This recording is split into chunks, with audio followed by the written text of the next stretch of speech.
Okay, now the carving has been completed. The tree's been removed out of its whole growing container, and as you can see, there's quite a large root ball. When I chopped maybe 15 to 20% off this root ball, just to give it a little bit more vigor, but I'm keeping the majority of the roots on there, like, once again, to utilize the energy that's in the roots to produce new branches and wound healing.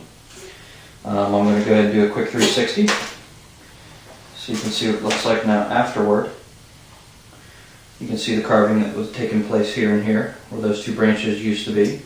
Nice transition in both of these. I did indent them a little bit, that way when the callousing comes over, it's going to go down and back up, and then when it swells, it'll swell out pretty much flush. So we have a nice transition there. This is where the back branch used to be, and that secondary, that's where those two bar branches were. And we had that reverse taper situation going on.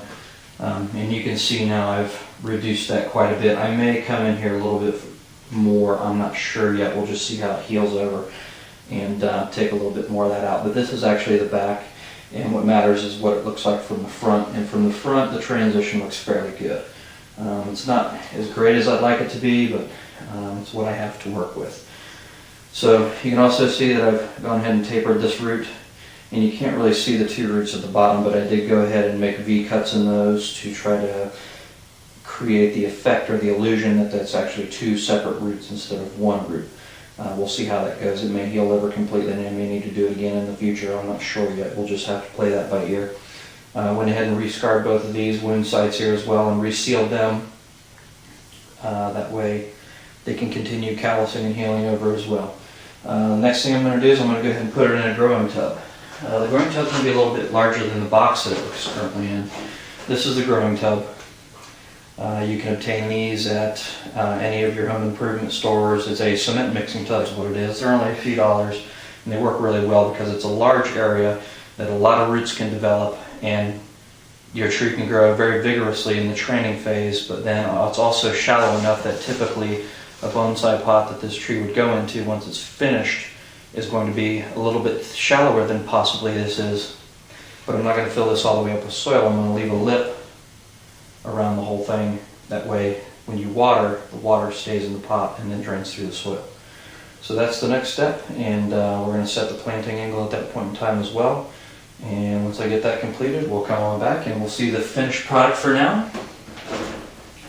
And then we'll revisit this tree in spring. I'm going to be aggressively feeding, aggressively watering it throughout the growing season. And we'll do a few different updates on the tree throughout its progress. Okay.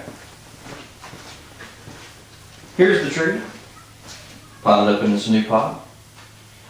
And it will remain in this pot for the next 2 years. I'm going to let, like I said, anything that buds down here that could be a potential branch, which I anticipate quite a few buds forming and popping this spring. I'm going to let them grow unchecked, and so they can thicken rapidly, and in hopes that I get them in the right places. That's the game plan. If not, then I'll have to implement some thread grafting techniques. But I'll leave this tree in this pot and let it grow without pruning it for the next few years. And at that point in time, I'll go ahead and pull it out of this container, and I'll trim back the roots fairly rapidly and fairly hard in order to keep it in check. And then I'll do it again for another two years.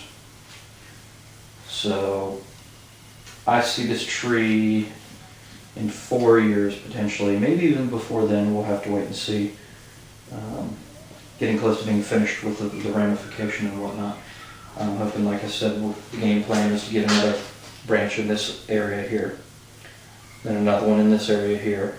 I may retain this one as a branch here. I have a few dormant buds up in this area, which will give me another branch up in this area. I have this one here I can utilize, and this one here. I have a few in the back here, a few buds in the back that are going to come out this spring. But basically this year is going to be watering and feeding, letting it grow strong, and focus on healing these wounds that we've created by trimming these branches off and doing some branch selection. That's potentially what I see as the front of the tree. somewhere in that area to this vicinity. Shows the best root flare, shows the widest point of the trunk. Plus it shows a little movement. This carving initially on the first cut was done a little deep, but because it was done a little deep, it does create a good amount of taper, and you can see there is a little bit of wiggle in this area here. So it's not a straight tree with a little wiggle up top. It does have some movement in this general direction in the lower portion of the trunk, so I do like that. So, I hope you enjoyed the videos. Please post your comments if you would like, and I have plenty more to come. I believe the next one we'll do is going to be a different tree, of course, but a completely different style. I consider this a slight sumo, potentially, or an informal upright. And the next one we're going to do is going to be something completely different. So thanks for watching.